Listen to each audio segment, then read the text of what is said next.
The city's greatest heroes were winning their biggest fight yet, but they didn't realize they had already lost the person waiting for them at home.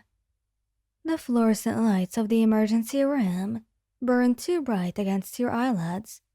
Everything hurts, a dull, persistent ache that radiates from your side, where the villain square caught you during the evacuation. You'd stayed behind to help clear the building, just like they taught you in your hero course days, just like they would have done. All right, hon, the nurse says, her voice professionally gentle, as she adjusts your IV. We need an emergency contact. Who should we call? Your phone sits on the small table beside the bed, screen cracked from the impact, but still functional. You reach for it with your good arm, fingers trembling slightly as you can unlock it. The first thing that loads is a news notification, and your heart clenches. Breaking, Ground Zero and Red Riot save dozens in warehouse district villain attack. The thumbnail shows them, your boys, covered in dust and debris.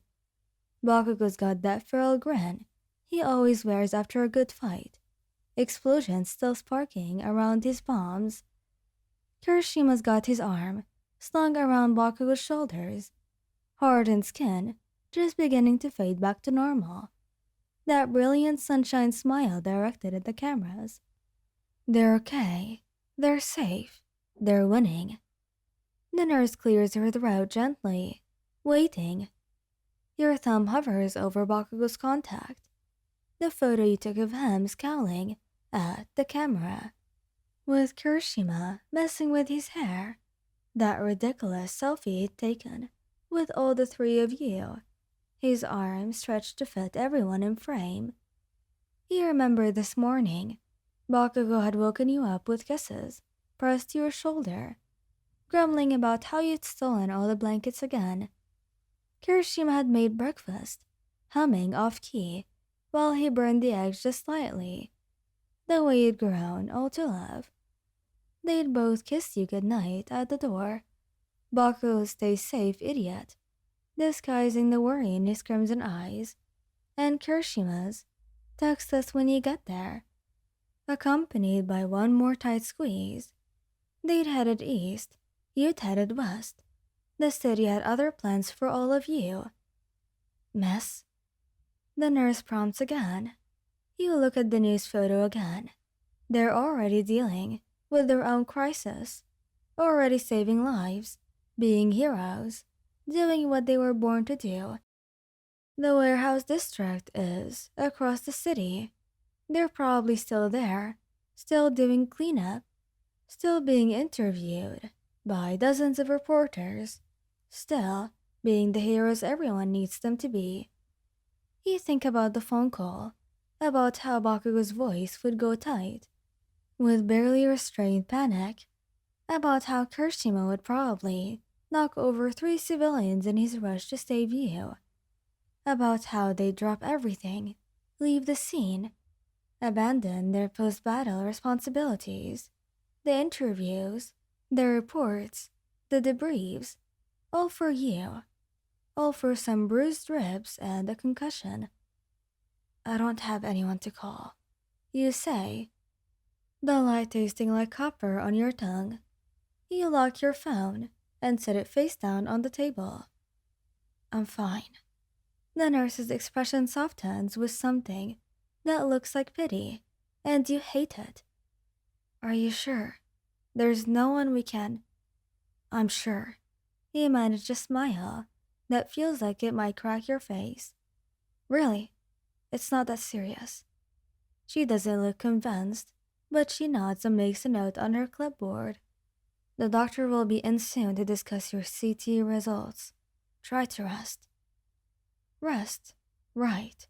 As if he could rest knowing that somewhere across the city, Bakugo and Kirishima are being heroes, while you're lying here, injured from something as simple as being in the wrong place at the wrong time. You're not even a pro hero anymore.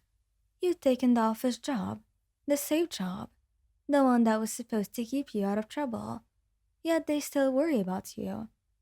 Your phone buzzes, despite yourself you flip it over. Katsuki, wrapped up here, heading home. You better be there when we get back. AJ, can't wait to see you. We're grabbing your favorite steakout. The tears come before you can stop them, hot and stinging. You press your palm against your eyes, careful of the IV line, and try to breathe through the ache in your chest that has nothing to do with your injuries. You'll be home before they are. You'll clean up, change clothes, hide the discharge papers. You'll sit on the couch and smile while they walk through the door. And you'll let Bakugo complain while Kirishima plates the food. You'll let them tell you about their saves, their perfect day of being heroes. And you'll never tell them this. About the nurse's pitying look, about the lie that burned in your throat, about choosing their peace over your own fear. Because that's what love is sometimes, knowing when to hold on and when to let them fly, even if it means landing alone. The apartment is supposed to be empty. You timed it perfectly. Checked their location shares, calculated traffic, even accounted for the takeout stop. You have at least 40 minutes. But when you unlock the door, wincing at the pull in your side, you hear voices. Your heart stops, then races. You consider running, but where would you go, and with what energy? We're home. Kirishima's voice calls out, way too cheerful, way too close. You step inside, and there they are, both of them, still in their hero suits, sitting on the couch like they've been waiting. The takeout bags are already on the coffee table, unopened. You're early. Bakugo's eyes are locked on you. The way you're holding your side, the careful way you're moving, the hospital bracelets you forgot to move. Funny thing, got a weird call about 30 minutes ago.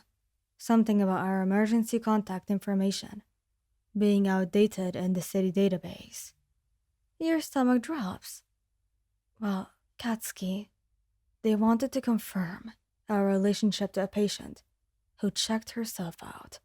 AMA. His voice gets harder with each word.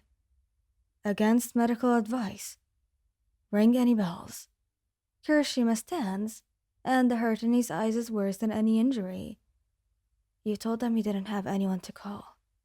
The discharge papers in your bag suddenly feel like they weigh 1,000 pounds. You can't meet their eyes. Well, you were busy. You were saving people. I didn't want... Didn't want what? Bakugo's on his feet now too, crossing the distance. His hands hover near your shoulders. Didn't want the people who love you to know you were hurt. It wasn't serious. Show me the papers. You do, because you've never been able to deny him anything. Not really. Kirishima makes it sound like he's been punched when he sees the papers. The concussion, the bruised ribs, everything. You saw us on the news, Kirishima says softly. You saw us winning, and you thought, baby, no, never. We're always going to choose you, Ion. Bakugo said, and his hands finally land on your face. Every single time, over every fight, every villain, every goddamn thing, you get that. You don't get to decide you're not worth saving. That's not how it works. I'm sorry. You breathe. We've got you now, Kirishima murmurs into your hair. And we're not letting go. Not ever. Next time, Bakugo starts. Next time I'll call you. Both of you, first thing. Damn right, he mutters, and his grip is gentle on you. And then Kirishima pulls up a movie neither of you watch, and Bakugo carefully tucks a blanket around all three of you. And then you finally understand that love isn't about landing alone. It's about trusting someone will always be there to catch you, even when you don't call, especially then. Thank you guys for listening. Hope you like this video. Please don't forget to subscribe, like, and share, and goodbye.